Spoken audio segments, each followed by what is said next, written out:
ప్రధానమంత్రి నరేంద్ర మోదీ మంగళవారం పీఎం సూర్య ఘర్ ముఫ్త్ బిజ్లీ యోజనను ప్రారంభించారు.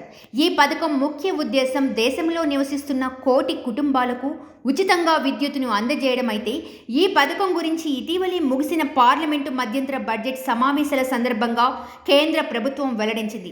ఈ పథకంలో భాగంగానే నెలకు 300 యూనిట్ల వరకు కరెంటు వినియోగించుకునున్న కుటుంబాలకు ఉచితంగా విద్యుత్ సరఫరా చేయనున్నారు. ఒక్క రూపాయి కూడా తీసుకోకుండా కరెంటును సరఫరా చేస్తారు. ఇక ఈ పథకంలో చేరేందుకు ప్రత్యేక వెబ్సైట్లో అర్హులైన వారు దరఖాస్తు చేసుకోవాలని ప్రధాని మోదీ సూచించారు.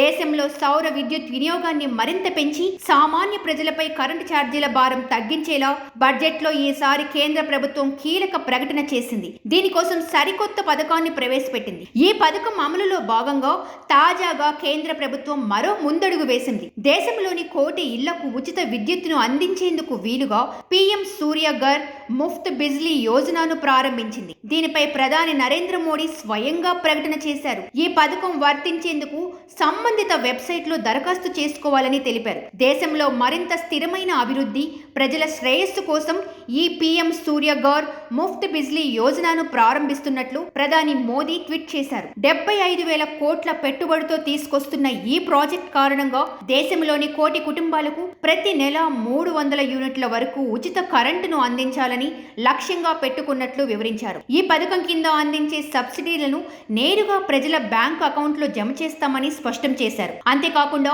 రూఫ్ టాప్ సోలార్ వ్యవస్థ ఏర్పాటుకు బ్యాంకుల నుంచి భారీ రాయితీతో రుణాలు కూడా పొందవచ్చని తెలిపారు. ప్రజలపై ఎలాంటి ఆర్థిక భారం ఉండదని హామీ ఇస్తున్నట్లు ప్రధాని మోదీ వెల్లడించారు. అయితే గ్రామ స్థాయిలో కూడా ఈ పీఎం సూర్య ఘర్ ముఫ్త్ బిజ్లీ పథకానికి మరింత ప్రచారం కల్పించేందుకు పట్టణ స్థానిక సంస్థలు, పంచాయతీలకు ప్రోత్సాహాలు అందించనున్నట్లు ప్రధాని మోదీ తెలిపారు. ఆయా సంస్థలు తమ పరిధిలో ఈ రూఫ్ టాప్ సోలార్ వ్యవస్థను ప్రోత్సహించాలని వెల్లడించారు.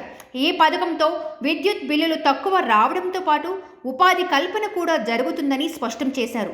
ఈ పథకం కోసం PMSURYAGHAR.gov.in లో దరఖాస్తు చేసుకోవచ్చని మోదీ తెలిపారు.